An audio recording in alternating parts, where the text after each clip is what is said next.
been my next guest for over 15 years, and we recently joined forces last summer when he helped me bring my funny on when I hosted Kim and Babyface's Full Circle Tour. Please welcome my friend Damon Williams to the Laugh Lounge.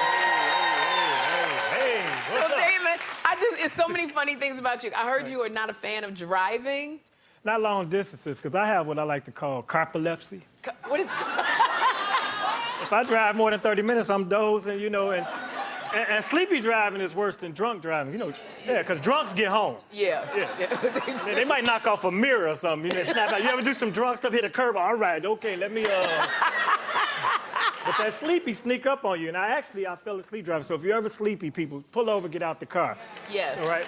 Yes. So I'm driving, right, and I remember I was on the freeway. I saw my exit. I remember that. I hit the signal. I remember that, right? Yeah. Got to the top of the ramp, bam, right in the back of this man's car. Ooh. Right, and when I tell you the worst way to wake up is in an accident, my hood was all crumpled up, and I'm telling you, I ain't had no license, no insurance back then either. Okay. This was in the 90s. I was young. I was wild.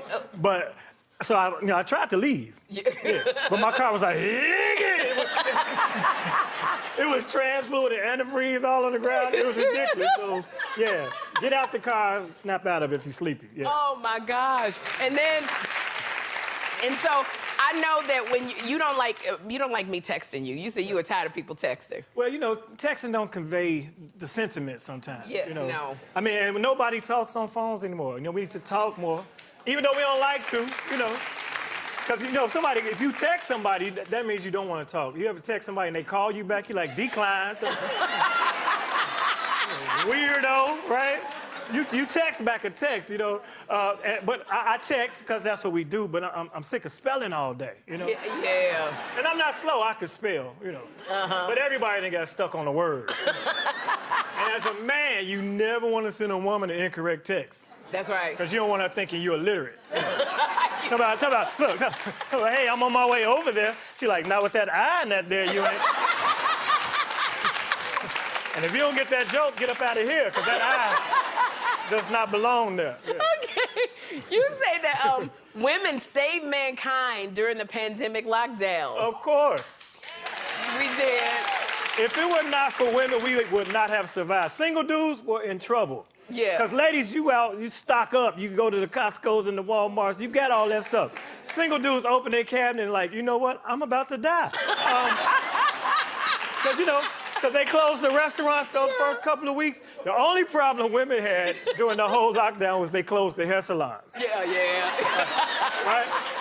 Now, women were snapping. They like, how the hell is the liquor store open but the hair salon closed? Hairstylists are essential workers.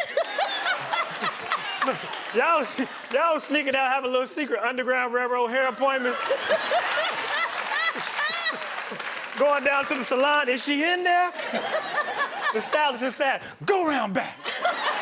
You trying to get me shut down, you go round back.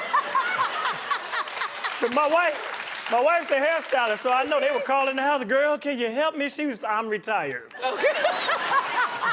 Now, I love it because your son is an activist, and you ended up in one of his protests. Well, my son's a very well-known activist. In fact, in 2020, he was in Time magazine as one of the Guardians of the Year. Oh, wow. Yes. Wow. And he was in the Vogue with Breonna Taylor on the cover. Yes. My son, Damon Williams, who's actually a music artist, he's doing this thing. So I'm glad he's not so serious now because in 2020, May 2020, this is when COVID first hit. We've been in the house for 2 months. The first batch, the scary one. You know, the killer batch. This little COVID, this COVID light now. I don't even know why y'all got on this mask. All they do, it just give you a hot chew. You'll be all right, you know. So we've been in the house, me and my wife, we're in the house for 2 months, right? So they call, they say, look, the police have your son. He was in a demonstration. You need to come down here and try to get him out, you know, lend your voice. So I get down there and his friends, they all down there, no justice, no peace. You know, they were fired up. And so I'm standing there and nobody got masks right now. This is the first 2 months. And all I'm hearing is justice and peace. And I'm like, okay, I'm trying to fight the power. But I'm also trying to fight this virus. Could y'all spread out with these J's and P's keep hitting my neck? You know. So now I end up going in a march the next day, right? And I'm telling you, if you're going to be in a march, there's 2 questions you need to ask. Yes. First question is, how long is this march? I'm telling you. They told us it's a 4-mile march. I could do the 4 miles. It was a beautiful sunny day. 4 miles is nothing. But then we got to the end of the 4th mile, and they just dispersed us. I'm like, yo, how we get back? This is an 8-mile march. Right? So now 4 miles was cool when you got your people, but on the way back when it's just you and your little dumb sign, you know, that's a long way, you know. Now, the second question you got to ask is who leading the march? Who leading the march? Now, you from Chicago, so you might know that. I hate to bust them out, but we had a bishop, you know, in the civil rights days, you know, they knew what to do. But the leader of the march must be concise. No justice, no peace, so we can get our message out. Right. Well, our pastor, he obviously wasn't from the movie back in the day, because he was doing whole sentences, you know. And no more shooting outside them schools when them kids is just trying to learn. And man, we were like, how we gonna say that all together? And we don't want to go to no more funeral because the police be killing us when we just on our way to work trying to feed our family. Like, we don't get that mic from Rev. No, this is a true story. It's fact. Oh, gosh. Can I ask one more question? You can ask all the questions. You know you my family. What are your thoughts on weed being legal? Well, I think weed should have been legal way before alcohol. All you know people, okay? All right. Way more detrimental things come from drinking and smoking weed, right? Like car accidents, huh? And ugly people. No, ugly people come from drinking. If you funny looking right now, that means one or both of your parents, like, you know what? I'm going in. That never happens with weed. You have never smoked weed and woke up next to a stranger, okay?